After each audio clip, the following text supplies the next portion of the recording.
ഈ കേവലജ്ഞാനത്തിലൂടെ നാം എവിടെയാണ് എത്തുന്നത്? ഇതാണ് ഗുരു നമ്മളെ പഠിപ്പിക്കുന്നത്. യഥാർത്ഥ ഗുരുവിന് മാത്രമേ ഒരു അന്വേഷകനെ യഥാർത്ഥ ജ്ഞാനത്തിൽ എത്തിക്കാൻ കഴിയുകയുള്ളൂ. കാരണം യഥാർത്ഥ ജ്ഞാനം ഒരു അറിവല്ല, അത് ഒരു അനുഭവമാണ്. എന്നാൽ അത് അനുഭവമാണെന്ന് ചോദിച്ചാൽ അത് അനുഭവമാകുന്നില്ല. കാരണം അനുഭവത്തിനും അപ്പുറമാണ് അതിൻ്റെ നിലനിൽപ്പ്. അപ്പോൾ അറിവിനും അനുഭവത്തിനും അതീതമായ ഒന്നാണ് കേവലജ്ഞാനം. അതിൽ എത്തിക്കാൻ ഒരു ഗുരുവിന് മാത്രമേ സാധിക്കുകയുള്ളൂ. അല്ലെങ്കിൽ ആ കേവലജ്ഞാനത്തിൽ നിൽക്കുന്ന ഒരു ഗുരുവിന് മാത്രമേ അത് സാധിക്കുകയുള്ളൂ.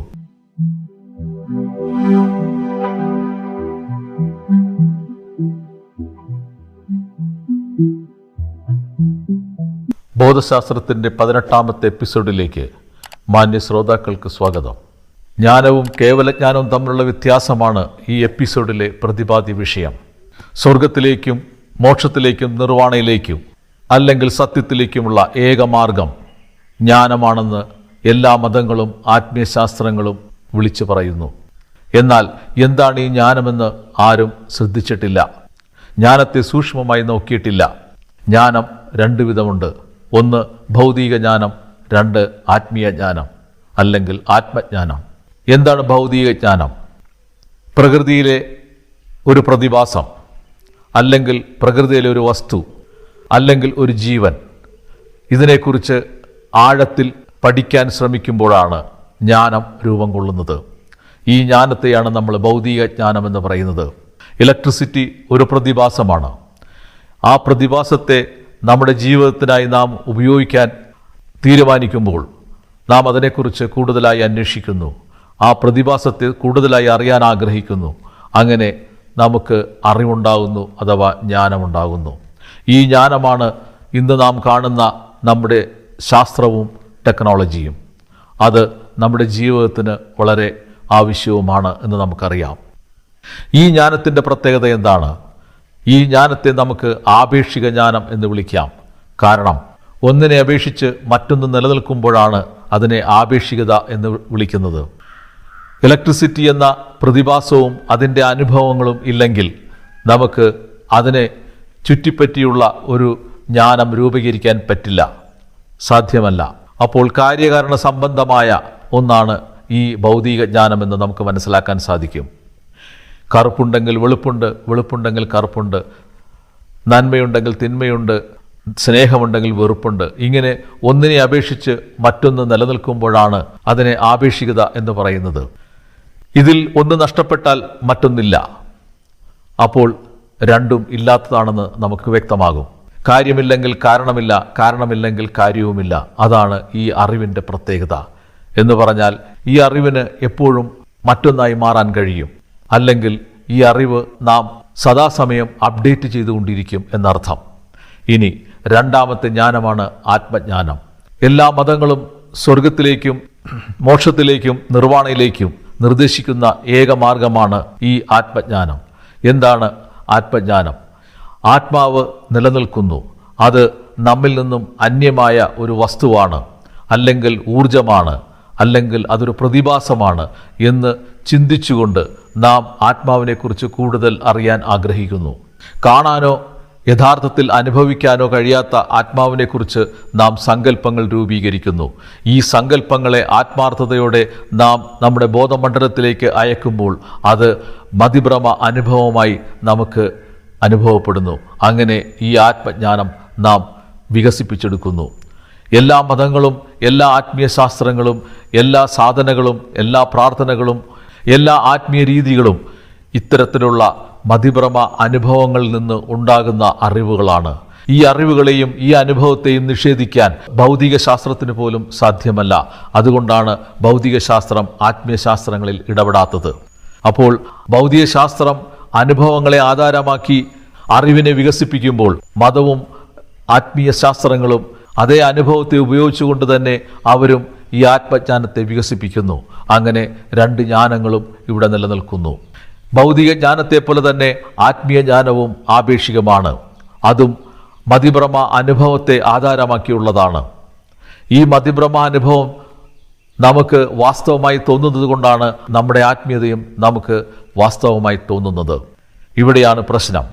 ഈ ആപേക്ഷികതയിലുള്ള ജ്ഞാനം കൊണ്ട് നമുക്കൊരിക്കലും യഥാർത്ഥ മോക്ഷത്തിലോ അല്ലെങ്കിൽ നിർവ്വാണയിലോ അല്ലെങ്കിൽ ദൈവത്തിലോ എത്താൻ സാധ്യമല്ല. കാരണം ദൈവം ആപേക്ഷികമല്ല, ദൈവം അബ്സല്യൂട്ടാണ്, അഥവാ കേവലമാണ്. അപ്പോൾ കേവല ജ്ഞാനത്തിലൂടെ അല്ലാതെ നമുക്കൊരിക്കലും ദൈവത്തിലെത്താൻ സാധ്യമല്ല. അപ്പോൾ നാം കേവല ജ്ഞാനം എന്താണെന്നും അത് എവിടെ നിന്ന് ലഭിക്കുമെന്നും നാം കണ്ടെത്തേണ്ടിയിരിക്കുന്നു.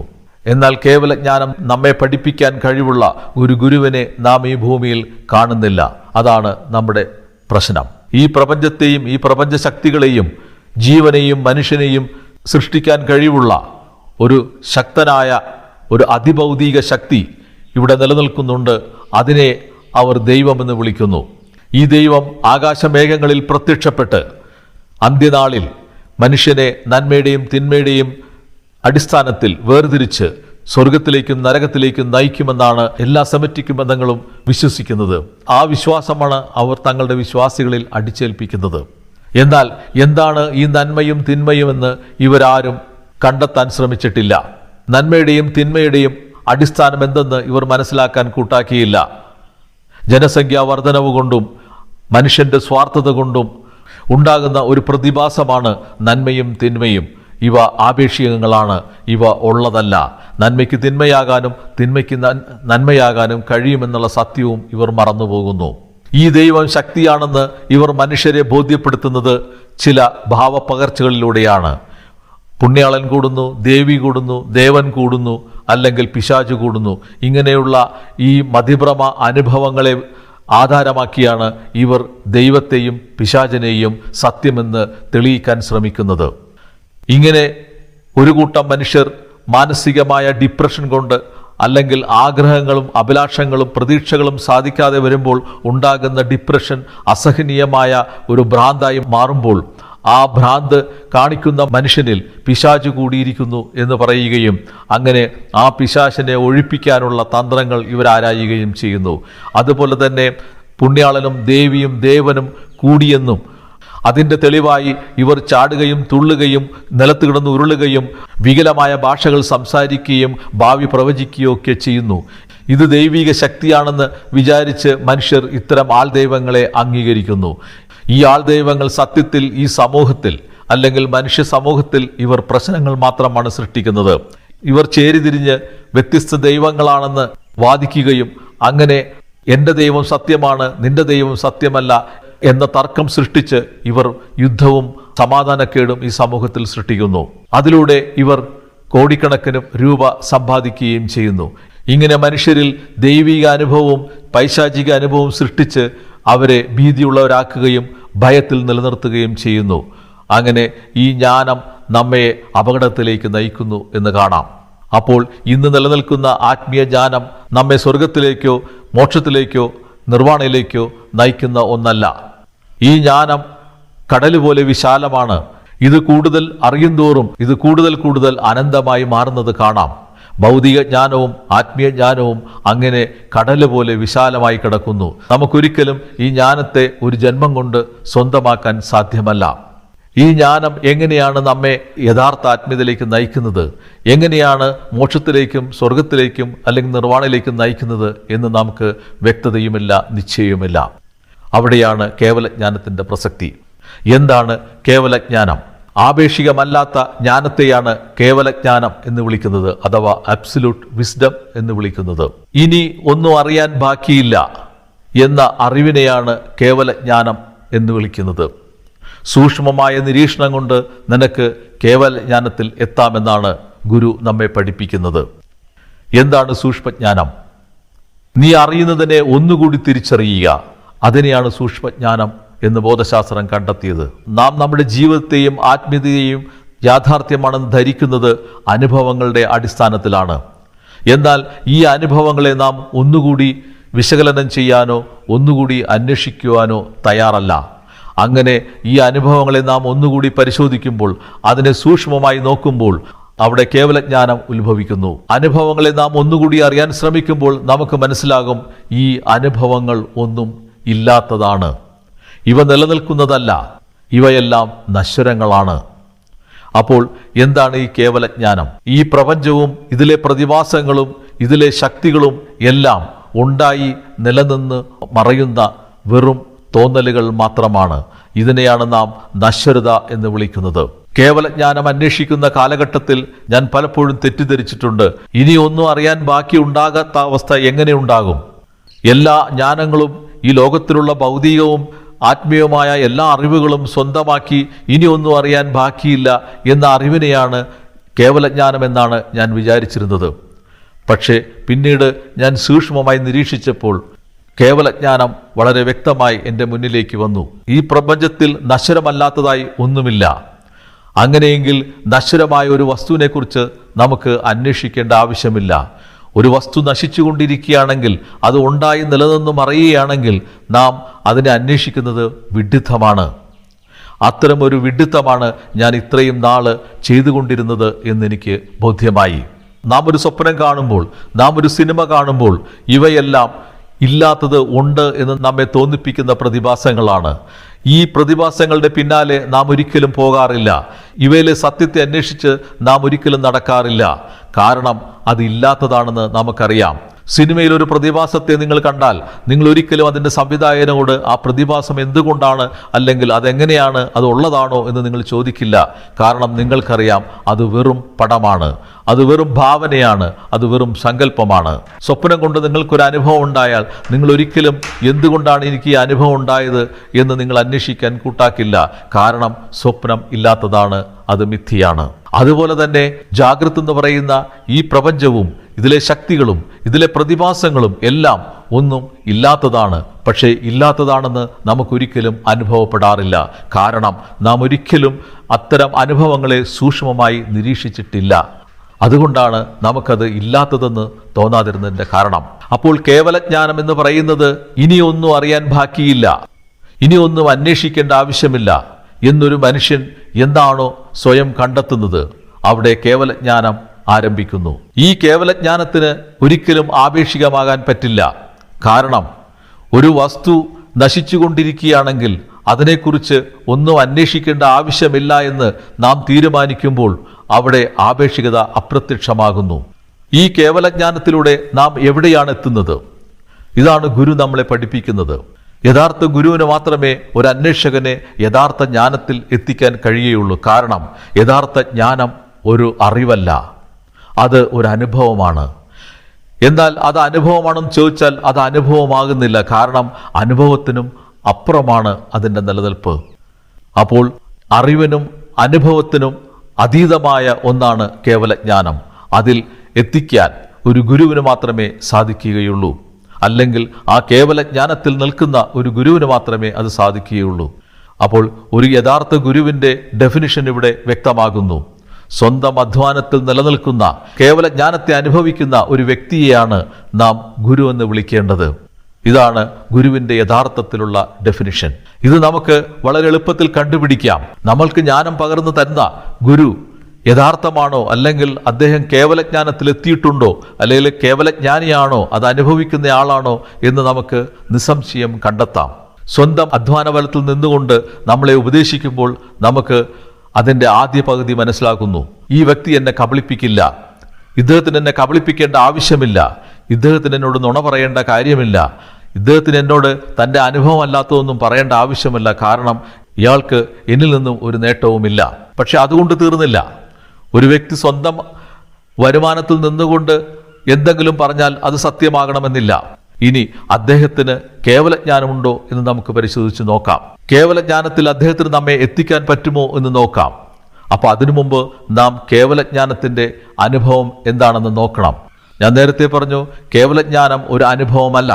കേവലജ്ഞാനം രണ്ടാമതൊരാളെ ബോധ്യപ്പെടുത്തുമ്പോൾ നമുക്ക് ഈ വാക്ക് ഉപയോഗിക്കാതെ നിവൃത്തിയില്ല.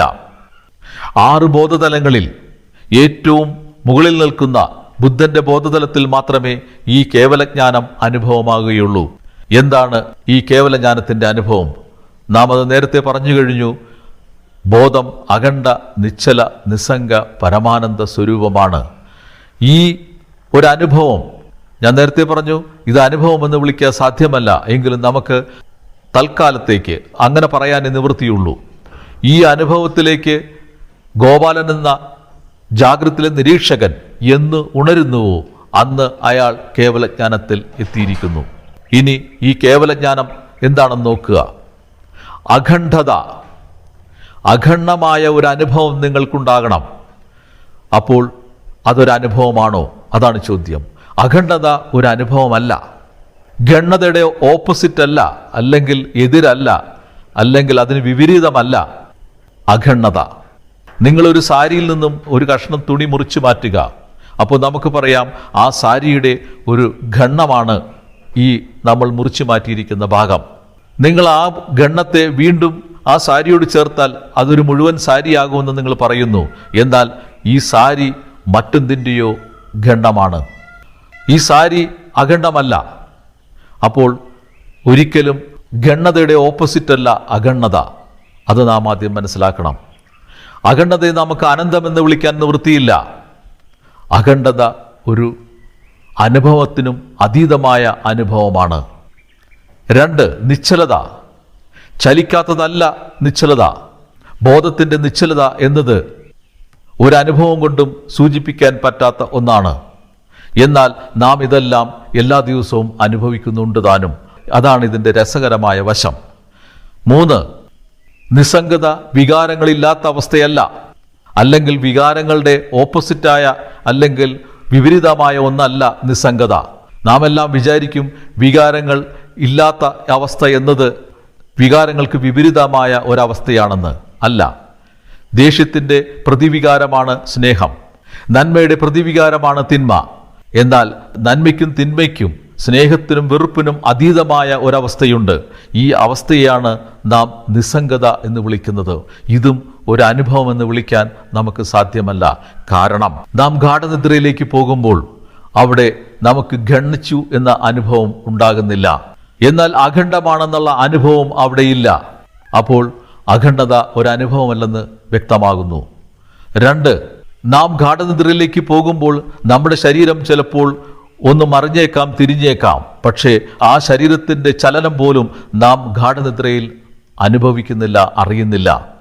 അപ്പോൾ ഗാഠനിദ്രയിൽ നാം അനുഭവിക്കുന്നത് നിശ്ചലതയല്ല, അതിലും അതീതമായ മറ്റൊന്നാണ്. നാം ഗാഠനിദ്രയിൽ ഒരു വികാരത്തിനും അടിമയാകുന്നില്ല, ഒരു വികാരവും നമുക്ക് അനുഭവമായി വരുന്നില്ല. അപ്പോൾ നാം വിചാരിക്കും അവിടെ നിസ്സംഗമാണെന്ന്. അല്ല, നിസ്സംഗതയ്ക്കും അതീതമായ ഒന്നാണത്. അതിനെയാണ് ബോധശാസ്ത്രം അനുഭവങ്ങൾ ഒന്നുമില്ലാത്ത അനുഭവം എന്ന് വിളിക്കുന്നത്. ഈ അനുഭവങ്ങൾ ഒന്നുമില്ലാത്ത അനുഭവമാണ് ദൈവത്തിൻ്റെ ബോധതലം. അതാണ് ബുദ്ധാബോധതലം. ആ ബോധതലത്തിൽ ഇരുന്നു കൊണ്ട് നമുക്ക് ഈ ജാഗ്രത്തിനെ ഒരു സ്വപ്നമായും ഒരു പ്രൊജക്ഷനായും ഒരു പ്രക്ഷേപണമായും നമുക്ക് അനുഭവിക്കാൻ കഴിയുമെന്നതാണ് അതിൻ്റെ ഏറ്റവും ശക്തമായ വശം. അപ്പോൾ കേവല ജ്ഞാനം എന്ന് പറയുന്നത് അനുഭവങ്ങൾക്കും അറിവിനും അതീതമായ ഒരവസ്ഥയാണ്. അത് നാം എന്നും ദിവസവും കുറേ സമയം നാം അനുഭവിക്കുന്നു നമ്മുടെ ഗാഠനിദ്രയിൽ. എന്നാൽ ഗാഠനിദ്രയിൽ അനുഭവങ്ങളില്ലാത്തത് കൊണ്ട് നമുക്ക് അതെന്താണെന്ന് അനുഭവിക്കാൻ സാധ്യമല്ല. എന്നാൽ ബുദ്ധാവസ്ഥയിൽ ഒരു വ്യക്തി ഈ ഗാഠനിദ്രയെ ഉണർന്നിരുന്നു അനുഭവിക്കുന്ന ഒരവസ്ഥയിലേക്ക് വരും. അങ്ങനെയാണ് അയാൾ ഗോപാലൻ എന്ന നിരീക്ഷകനെ മിഥ്യയായും വ്യർത്ഥമായും കാണുന്നത്. ഗോപാലൻ മിഥ്യയും വ്യർത്ഥവുമാണെങ്കിൽ ഗോപാലൻ്റെ ലോകവും പ്രപഞ്ചവും അതിലെ പ്രതിഭാസങ്ങളും ശക്തികളും എല്ലാം തന്നെ മിഥ്യയും വ്യർത്ഥവുമാണ്. ഇതാണ് ബുദ്ധൻ്റെ അനുഭവം. ഈ അനുഭവത്തിൽ നിന്നുകൊണ്ട് ബുദ്ധൻ തൻ്റെ സ്ഥായിയായ അവസ്ഥയിലേക്ക് പോകുന്നു. അതാണ് നിർവാണ. അതായത് സങ്കല്പങ്ങളെല്ലാം ഒഴിഞ്ഞ് സങ്കല്പരഹിതനായി നിർവികൽപ്പ സമാധി എന്ന വേദാന്തം വിളിക്കുന്ന അവസ്ഥയിലേക്ക് ബുദ്ധൻ നിലനിൽക്കാൻ ആഗ്രഹിക്കുന്നു. അങ്ങനെ ബുദ്ധൻ അതിൽ നിലനിൽക്കുന്നു. ഇതാണ് കേവല ജ്ഞാനത്തിൻ്റെ അന്ത്യം. അപ്പോൾ കേവല ജ്ഞാനം ഒരു ഗുരുവിൽ നിന്ന് മാത്രമേ നമുക്ക് ലഭിക്കുകയുള്ളൂ. അത് ഒരു കാരണവശാലും നമുക്ക് ഒരാളിൽ നിന്നും കേട്ടു മനസ്സിലാക്കാനോ കണ്ടു മനസ്സിലാക്കാനോ അനുഭവിച്ചു മനസ്സിലാക്കാനോ സാധ്യമല്ല. അപ്പോൾ ഇവിടെ എല്ലാവർക്കും ഒരു സംശയം വരും. കേവല ജ്ഞാനത്തിലേക്ക് എത്തുന്ന ബുദ്ധൻ ദൈവമാണോ? അല്ലെങ്കിൽ ബുദ്ധൻ ആരാണ്? ദൈവത്തിൻ്റെ യഥാർത്ഥ അവസ്ഥ എന്താണ്? ദൈവം എവിടെ നിലനിൽക്കുന്നു? എന്തിൽ നിലനിൽക്കുന്നു? ദൈവമുണ്ടോ? ഇങ്ങനെയുള്ള അനേകം ചോദ്യങ്ങൾക്ക് ഉത്തരവുമായി നമുക്ക് അടുത്ത എപ്പിസോഡിൽ കാണാം. നന്ദി, നമസ്കാരം.